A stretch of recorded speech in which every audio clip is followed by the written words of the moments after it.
Hello மக்களே, எல்லாருக்கும் வணக்கம். இங்கே செம்ம ரெயினாக இருக்குது. ஸோ ஒரு சுட சுட ரசம் ப்ளஸ் ஒரு சிக்கன் வறுவல் சாப்பிட்டா செம்மையாக இருக்கும். வாங்க ட்ரை பண்ணலாம். கடாய் நல்லா காஞ்சிருச்சு. இதில் வந்து நம்ம தேவையான அளவு எண்ணெய் விட்டுக்கலாம். இப்போ வந்துட்டு எண்ணெய் நல்லா காஞ்சிருச்சு. இப்போது இதுக்கு தேவையான ஒரு 2 பட்டை, 2 கிராம்பு, 2 ஏலக்காய், ஒரு அரை ஸ்பூன் வந்துட்டு நான் சோம்புத்தூள் போட்டிருக்கேன். இது நம்ம எண்ணெயில் போட்டுக்கலாம்.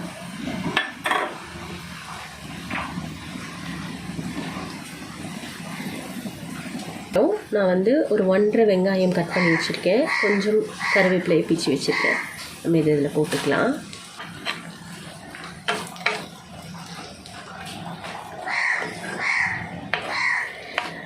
இது வந்து மண் சட்டி அப்படிங்கிறதுனால கிட்டத்தட்ட இவ்வளோ தான் வந்து இது ப்ராசஸ் பண்ணும். ரொம்ப அப்படி கொதிக்கிறதெல்லாம் லேட்டாக தான் பண்ணும்.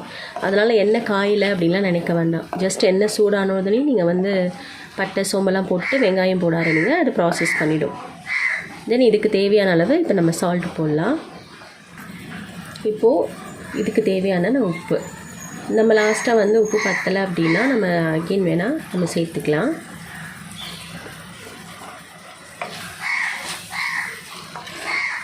இது ரொம்பவே சிம்பிள். யார் வேணால் செய்யலாம். சமைக்க தெரியணும்லாம் அவசியம் இல்லை. ஜஸ்ட் ஒரு 15 நிமிஷம் போதும் இந்த நம்ம சிக்கன் வந்து மசாலா பண்ணுறதுக்கு. ரசத்து கூட வந்து இது சூப்பராக போகும். ட்ரை பண்ணி பாருங்கள். இது நல்லா வதங்கினதுக்கப்புறம் நம்ம வந்து இது கூட தக்காளி ஆட் பண்ண போகிறோம்.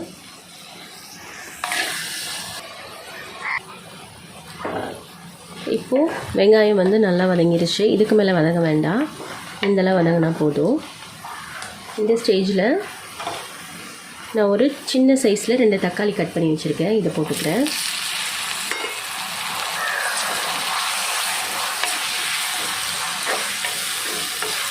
தக்காளி நல்லா வதங்கணும். வெங்காயம் தக்காளி ரெண்டும் மிக்ஸ் பண்ணி வரணும். எனக்கு செம்ம கோல்டாக இருக்குது. அதனால் வாய்ஸ் வந்து கொஞ்சம் கம்மியாக தான் கேட்கும். அட்ஜஸ்ட் பண்ணிக்கோங்க. வெங்காயம் தக்காளி இது வதங்கிறதுக்குள்ளே நம்ம ரசத்துக்கு கரைச்சி வச்சிடலாம். இதில் வந்துட்டு நான் ஒரு லெமன் சைஸ், ஒரு பெரிய லெமன் சைஸ் அளவு புளியை கரைச்சி வச்சுருக்கேன். கொஞ்சோண்டு மஞ்சத்தூள் போட்டு வச்சுருக்கேன். இந்த ரசத்துக்கு தேவையான அளவு உப்பு. இது வந்து நான் ஒரு 4 பேருக்கு ரசம் வைக்கிறேன்.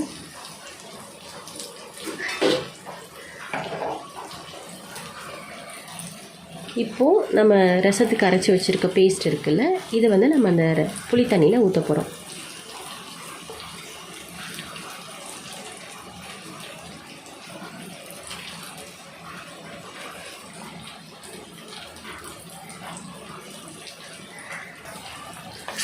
அப்போ சைட் பை சைடு வந்து நம்ம இந்த வெங்காயம் தக்காளியும் ஒரு பரட்டுக்கலாம். இது அடியெலாம் பிடிக்காது ரொம்ப.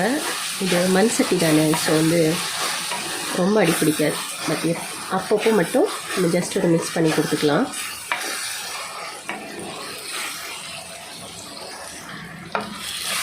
இப்போது நம்ம வெங்காயம் தக்காளி எல்லாமே நல்ல ஒரு பேஸ்ட் மாதிரி வந்துருச்சு பாருங்கள். இந்த ஸ்டேஜில் நம்ம இஞ்சி பூண்டு பேஸ்ட் ஆட் பண்ணிக்கலாம். 1 ஸ்பூன் வந்து நான் இஞ்சி பூண்டு போட்டுக்கிறேன். பூண்டு வந்து தோலோடு தான் போட்டிருக்கேன், உரிச்செல்லாம் போடல. நல்லாயிருக்கும் இது.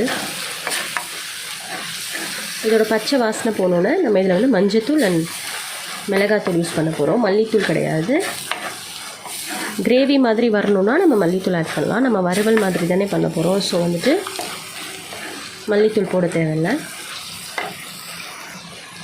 இப்போது மஞ்சத்தூள் வந்து ஒரு 1/4 டீஸ்பூன் போட்டால் போதும். மிளகாத்தூள் வந்துட்டு நான் 1 ஸ்பூன் போடுறேன். டேஸ்ட் பண்ணி பார்த்துட்டு காரம் பத்தலை அப்படின்னா எக்ஸ்ட்ரா ஆட் பண்ணிக்கலாம். இது எல்லாத்தையுமே நல்லா நம்ம இது கூட மிக்ஸ் பண்ணி கொடுக்குறோம். உடனே சிக்கன் போடக்கூடாது.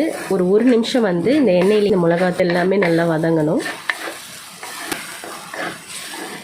பார்க்கவே அப்படியே கலர்ஃபுல்லாக இருக்குல்ல. நான் வந்து ஒரு 1/2 kg சிக்கனை வந்து வாஷ் பண்ணி வச்சுருக்கேன். இதில் ஆட் பண்ணிக்கிறேன்.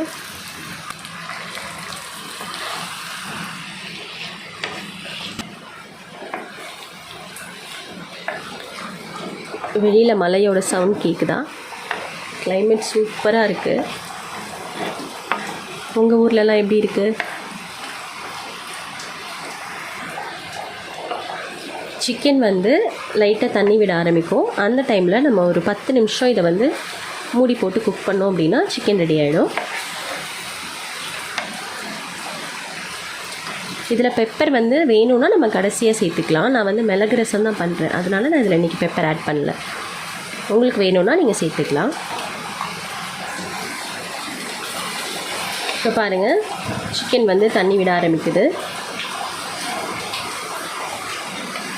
இது நம்ம சின்ன சின்ன பீசஸாக தான் நான் போட்டிருக்கேன், அதனால் சீக்கிரமாக வெந்துடும். கொஞ்சம் பெரிய பீஸாக போட்டோம் அப்படின்னா எக்ஸ்ட்ராவாக தண்ணி விடணும். இப்போ நான் வந்து இதில் கொஞ்சமாக தான் தண்ணி ஆட் பண்ண போகிறேன்.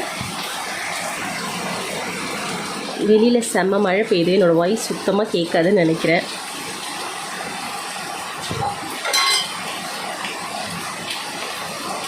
இந்த அளவு வந்து இதில் தண்ணி விட்டால் போதும்.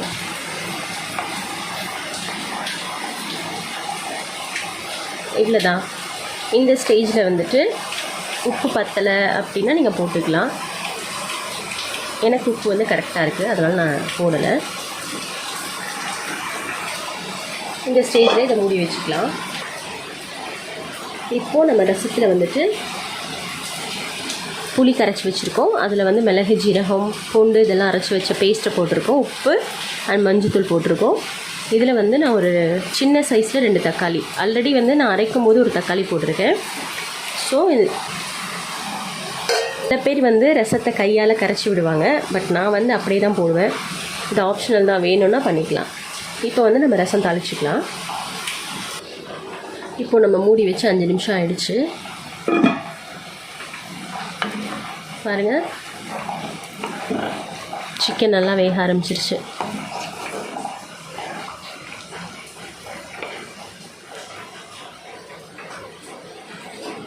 இந்த ஸ்டேஜில் ஒரு 5 நிமிஷம் வந்து நம்ம இதை சிம் பண்ணி வச்சுக்கலாம். நல்லா குக் ஆகிடும்.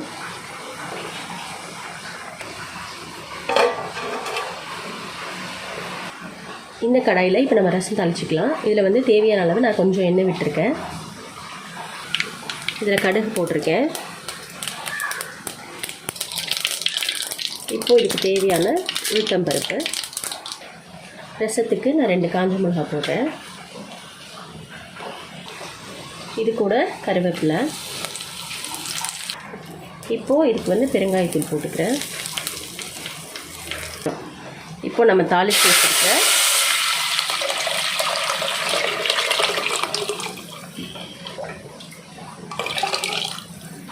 அவ்வளோதான்.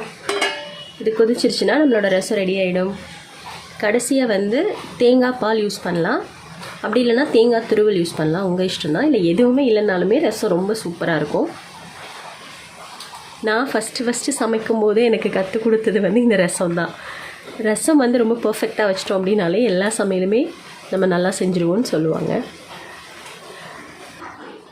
இப்போது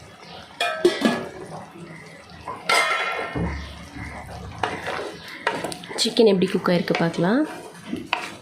இதுக்கு மேலே நம்ம இதை மூடி வைக்க வேண்டாம், இது நல்லா போய் குக் ஆயிடுச்சு. இனி இதை வந்து நம்ம ஓப்பன்லேயே வச்சுட்டு இந்த தண்ணியெல்லாம் நல்லா வற்றுற வரைக்கும் வெயிட் பண்ணலாம். நம்ம எல்லாமே ரெடியாக வச்சுருந்தோம் அப்படின்னா இதுக்கு வந்துட்டு ஒரு 1/2 hour தான் ஆகும். ஒரு சிக்கன் வறுவல் அண்ட் ரசம், ரைஸ் இது பண்ணுறதுக்கு நமக்கு ஒரு 1/2 hour போதும். ரசம் வந்து நல்லா நுரைச்சி கொதிக்க ஆரம்பிச்சிருச்சு. ரசம் கொதித்தாலும் வந்து டேஸ்ட்டெல்லாம் அப்படியே தான் இருக்கும். ஸோ நம்ம இப்போ இதை ஆஃப் பண்ணிடலாம். ரசம் ஆஃப் பண்ணிவிட்டு, பட் இது மண்பானை அப்படிங்கிறதுனால ஆஃப் பண்ணியும் கொதிச்சுட்டே இருக்குது. இந்த ஸ்டேஜில் நம்ம இதுக்கு தேவையான கருவேப்பிலை, கொத்தமல்லி போட்டுட்டு மூடி வச்சிடலாம். இது வந்து எப்படி ஒரு 2-3 நிமிஷத்துக்கு மேலேயே கொதிச்சிட்ருக்கோம், அதனால் ஒரு பிரச்சனையும் இல்லை. அவ்வளோதான், நம்ம ரசம் ரெடி ஆகிடுச்சு. எனக்கு மேட்சிங்காக இங்கே ஒரு காக்கா வந்து வாய்ஸ் ஓவர் கொடுத்துட்ருக்கு, கொஞ்சம் அட்ஜஸ்ட் பண்ணிக்கோங்க. சிக்கனில் தண்ணி நல்லாவே வந்து ட்ரை ஆயிடுச்சு. இப்படியே போதும் அப்படின்னா நம்ம இந்த ஸ்டேஜில் ஆஃப் பண்ணிடலாம். இது வந்து சும்மா ரைஸ் போட்டு சாப்பிடவே சூப்பராக இருக்கும். பட் எனக்கு இன்னும் கொஞ்சம் வந்து ட்ரை ஆகணும். ஸோ நான் இன்னும் ஒரு 5 நிமிஷம் இதை வந்து அப்படியே விட போகிறேன். இப்போ பாருங்கள், எனக்கு தேவையான அளவுக்கு சிக்கன் நல்லாவே வதங்கிடுச்சு.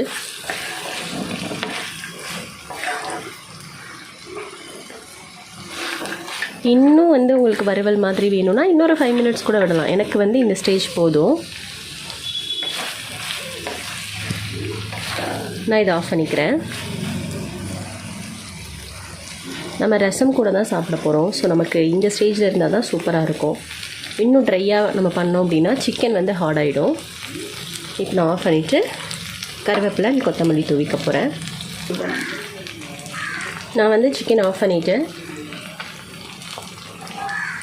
இதுலேயே வந்துட்டு நம்ம ஆஃப் பண்ணாலும் நான் சொன்னேன்ல கொஞ்சம் நேரம் அது கொதிச்சிட்டு இருக்கிற மாதிரி தான் இருக்கும். ஒரு 2 நிமிஷம். நமக்கு தேவையான அளவு இது வந்து நல்லாவே வறுவல் ஆகிடும். ஸோ வந்து பயப்பட தேவையில்லை, அடியெலாம் பிடிக்காது. பாருங்கள், கொஞ்சம் கூட அடி பிடிக்கல சிக்கன். பாருங்கள், நான்ஸ்டிக் மாதிரியே இருக்கும், ரொம்ப நல்லாயிருக்கும். நம்ம இதை தொடும்போது கூட பெருசாக நமக்கு வந்து ஹீட் எதுவுமே இதாகாது. ஆஃப் பண்ணியுமே இது வந்து கொதிச்சிட்ருக்கு. அவ்வளோதான், நம்மளோட சிக்கன் வறுவல் ரெடி ஆகிடுச்சு. ரசம் ரெடி ஆகிடுச்சு. இன்னொரு ஸ்டவ்வில் வந்துட்டு நான் ரைஸ் வச்சுருக்கேன். அவ்வளோதான், நம்மளோட லன்ச் ஓவர்.